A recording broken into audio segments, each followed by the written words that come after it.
All right, guys, let's talk about unlawful orders because that kind of irked me a little bit. I didn't like the fact that the Dems came out with this BS, like really with no description at all. BS, no description message of you guys need to resist the unlawful orders. What unlawful orders? Can you write them out for us and we can have that debate if they're unlawful or not? But they're not going to do it because they don't want that debate and they really don't want to look stupid. I mean, they got a whole bunch of credible people and shout out to them in their service.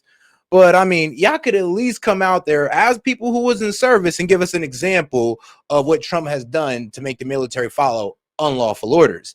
Not just sit there, make a nice little TikTok clip, and then pretend like that wasn't going to backfire on you guys. Now y'all getting unnecessary threats, which I hate that these liberals are getting. I hate that for them, but y'all over here playing with fire. Like, what are y'all doing?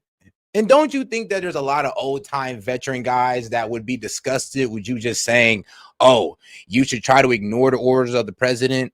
And that's pretty much what you guys are calling for, even though you wasn't being too, specific about it. And I mean, that's just the cowardice of y'all. But to be quite honest, if you guys are going to start talking about unlawful orders, please start laying out the examples. Now, let's get on to Marjorie Taylor Greene. Now, her quitting, I don't know. I see it as a big cowardice. And I know you're going like, damn, Sid, that's a bit mean. Well, I'll be honest with you, it is cowardice. You're over here going like, well, I'm quitting because there are all these forces that are upon me that I brought upon myself. Like, let's be real. You could have stayed in line. You didn't have to talk about Israel. You could have just been a good little Republican and you'd have been all good. It sounds like you wanted to take that crusader route. You wanted to take the American First Crusader route. You've seen how hard it actually is, and you faltered. And now you want to double all the way back and quit politics and just go back to your comfy life as a millionaire in construction. I'm sorry, but I just cannot respect that. And I actually like Marjorie Taylor Greene. I like what she says, but during the past couple of months, it's like she went backwards on us. And I always bring up the example of when she went on CNN and she started speaking for illegal immigrants. And I'm just like, what are you doing? You're an ardent supporter of Donald Trump and his immigration policy. And now you're over here going like, well, I'm in construction and we need illegals too. So yeah, we're not trying to hear that shit. I mean, so honest with you. Actually, we think you should go to jail. I think you should go to jail since you were just on CNN and are proud to admit that, yes, these construction companies take advantage of illegal work that Americans could work, the same position that you were standing with on Trump. But here you are on CNN talking different. That pissed a lot of people off. Now, like my man Gaming said, affordability is a problem. And I do love that she touched on affordability. She went about it the wrong way. And I would say this, if you're going to talk about affordability, come on, man, give some, it's like my same criticism I give the Dems. All the criticism in the world with no solutions. I mean, you got any solutions, Marjorie? What have you done to tackle affordability in your district, in your state? What ideas have you floated around besides just going on mainstream media crying about affordability? And here's the thing, affordability, living in a red state like Georgia is way cheaper than living in Cali, New York, Colorado, Washington. I mean, Montana. Come on now. So I'm a little bit confused on why you're over here trying to make the Dems argument for them. And here's the crazy thing, it's not even a good argument because all you got to do is bring up the fact that it is way more expensive to live in blue states than red states. And you could have killed them on the affordability topic, not trying to gloss over the affordability problems of even people in red states. I'm not trying to do that. I'm just trying to say, if you're going to make an argument for your own side. And if you're not, and if you're going to do the opposite, which either way I respect, I respect that if you're going to go against MAGA. If you're going to do that, stick to it. Don't be sitting there surprised when MAGA turns against you because you went to go against all the talking points that you were in support of. I'm sorry, but you're looking a little fake. I'm gonna be honest with you. Like, you're dolled up on TV and you're looking a little porcelain. I just don't believe you real. I don't think you 100 about it. I think you're just bullshitting us. You were going along for your career, as Nick Fuentes said. You kind of got kicked out of here, so you want the bandwagon on a MAGA, then you want the bandwagon on America First. And it's starting to seem like that's the reality because you bowed out when shit got hard. That's just how it is. I mean, well, sorry, but that's just how I see it. I don't know. I hope she actually comes back around and actually stands and fights for all the stuff that she was complaining about in that video. Or else, I mean, like, so you're just going to bow out, say, F it, with the Epstein listen in there, with the with these complaints about the affordability on the table, and you talking about, oh, well, my kids are saying, woman, your kids are cool. You are a millionaire. You want to talk about the affordability problem of your kids? Really? And how you're just gonna go back and just help and go back to being a millionaire and help them out? I thought the kids were having an affordability crisis. Why aren't you on top of it? Why are you bending the knee? I thought it was important. But I guess not. I guess the kids' affordability problems ain't that important. I guess neither is America's either, huh? That you gotta quit. Like, come on now. I hope she takes this as a motivational speech to get your ass back in the game and don't let these people kick you out. Because if you do, I'm gonna see you as a coward. Like, period, point blank. Now, let's get into the deal that has pissed almost everybody in the world off, but it shouldn't have. The Ukrainian 28-point plan. And really, this plan is not for, I'll say this right now, it is not for Zelensky. It is not for NATO. It is for Putin and the Ukrainian people. Why? Because Putin gets everything he ever wanted, and the Ukrainian people stop getting thrown into the wood chipper. I mean, they've been losing lives, and so is Russia. Actually, Russia's been losing more lives than Ukraine, but I always stated that they have a bigger army. Like, it sounds effed up, but they got enough people to throw into the wood chipper and still win this war. They were more technologically advanced. Why are y'all upset that it got here? Why are you calling this a surrender for America? I mean, Ukraine, okay, sure, but don't say surrender for us. This was the best deal that we could get from them, or really Putin. Why? Because he was dominating the battlefield. And I would, if I was Trump, I'd get mad at the media. I'd be like, first off, y'all been going all around talking about how Putin's gonna win. Me, I'm gonna get mad at YouTubers because there's so many YouTube channels that will talk about, oh, this just happened to Putin, that just happened to Putin. Like, oil refinery blow up, like $1 trillion scandal, and this motherfucker's still fighting. Still, China pulls out, India pulls out, still fighting, still won, still getting what the hell he wants. But I was tripping for saying that, hey, yo, kind of looks like Russia's about to win this. Still. But no, this is for the Ukrainian people. It gets their city rebuilt. It gives them, it creates jobs for them, and it gets them back into the global market, and it makes them a neutral country as Putin wanted. So I don't really see how this is a bad thing. And anybody who's saying that this deal shouldn't be pushed through is a warmonger. Like, yes, I mean, they're neoliberal, neoconservative, don't matter. These guys are straight warmongers if they do not accept this Ukrainian deal, and they want Ukrainian people to still get thrown into the wood chipper. Because they don't care. It's not their soldiers, not their people. They're just throwing money at it.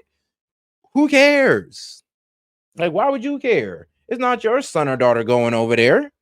So F it, keep throwing the money, let their sons and daughters die. And when they run out, I'll just sit up here with my hands up saying that, oh, Putin's just such a bad guy. You are feeding these people to Putin through our taxpayer dollars. Like, what the it's really hard to like conceptualize it sometimes, because this is what they really say to us in our face.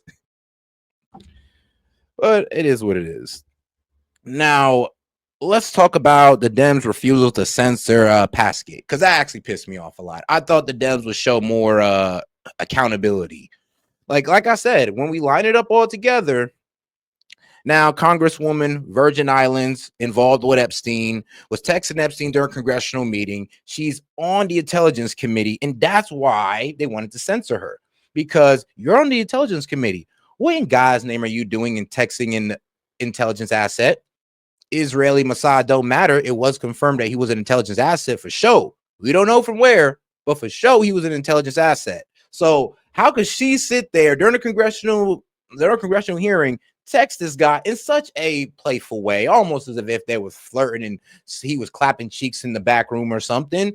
Like, bro, how does that not get you kicked off the Intelligence Committee? Not kicked off as a congresswoman. Because we weren't trying to kick her out as a Congress. We were trying to take her off the Intelligence Committee, and that's reasonable. That's not even playing favors. This is not even political. This is just a matter of national security. How in God's name is a person on the Intelligence Committee allowed to text a pedophile, a sex trafficker, and a intelligence asset, possibly a Mossad or CIA? How is she able to do that and keep her position? Because if the Republican, I pray to God the Republicans don't do the same dumbass shit. If they do the same dumb shit, I'll be right here having the same monologue, the same speech, calling them a bunch of dumbasses who's avoiding accountability. I'll be here doing the same goddamn thing. So that's just my thoughts on it. I do believe that the Dems are screwing themselves over with this, and they should make that lady step down. Even if the censor failed, they should make her step down. But hey, it's okay. It's okay to wish death on children through text message. Still get to run as attorney general, and it's okay to text pedophiles who are possible intelligence assets. It's all good, man, as long as you're a Dem, right? Right. Now, let's get on to Iran. Now, I know like people don't like to when I talk about Iran because I do believe that we are trying to get forced into war with Iran through any means. That's why I was trying to bring it up to gaming when I said I think they're moving the goalposts on this shit. It was about 90% uranium. Not anymore. Now it's about 60%. They can just clump enough together like some goddamn Play-Doh. They can just drop it on America and boom, nuclear catastrophe. I mean, that's where they were going with it at first. They moved the goalpost from 90% to 60% if you just clump it together like some Play-Doh. Now we're talking about their not nuclear missiles, but their intercontinental ballistic missiles. Now we're talking about the advancement of them and how, oh, well, they can go over and reach the United States like they fucking would. That would be the dumbest thing they do. Okay, attack Israel, I could hear that. And I wouldn't want it. But attack us would be the dumbest thing Iran does. And let's be real. We say they're this overly radical regime that's a bunch of that would just suicide bomb their whole country. But hey, that was proven false during the 12-day war. Because they could have went balls to the wall. They could have just not stopped after we bombed them and just kept attacking Israel. But they were smart. They understood how serious we were, and they pulled back. As they should, as they better. What can I say? America at the end of the day. But I don't want no problems with Iran, to be quite honest, because we can win. Trust believe we can win, but it's not like it's going to be a flawless victory. Like, this ain't Mortal Kombat. We're not just going to sit there and flawlessly whoop their ass. No, it's going to be with some losses. It's going to be with trillions of dollars spent, and it's going to be with trillions of dollars added to the deficit and more financial ruin for the American people. Do you want that? Of course not. So let's just try to stay away from the whole propaganda of what they're trying to feed to us to Iran, because what they preach right there in that video is coming to you next. When you start seeing the Israeli pundits talking about, oh, the missiles can go farther now and they're coming to attack every American city, don't fall for it, because that's what they're going to hit you with next. But hey, I know we're smarter than that. We ain't going to let these guys just get us into war with Iran because they want to. Well, hopefully. But all right, guys, I'm going to go ahead and end it on this one, man. I do appreciate the support, guys. And I appreciate you sticking with me for the monologue. I know I talked your ears off, but hey, had to get it out there. And I haven't done one in like 2 days. I said I was going to start doing them. Not Tucker Carlson style at the beginning, but at the end. But all right, guys, I'm going to go ahead and end out with these clips, man. I appreciate the support, and I will catch you guys tomorrow. So if you haven't already, make sure you double tap the screen and like the video. Make sure you subscribe to the channel, and I'll catch you guys on the next one. Peace. Trump has closed the biggest deal in US history that'll earn the country this unimaginable amount of money. This deal is actually the second time that Trump has broken the biggest in history record, as it comes only months after Trump initially broke the record through a deal worth $750 billion with the EU. This time, the agreement was made between Trump representing the United States and Crown Prince Mohammed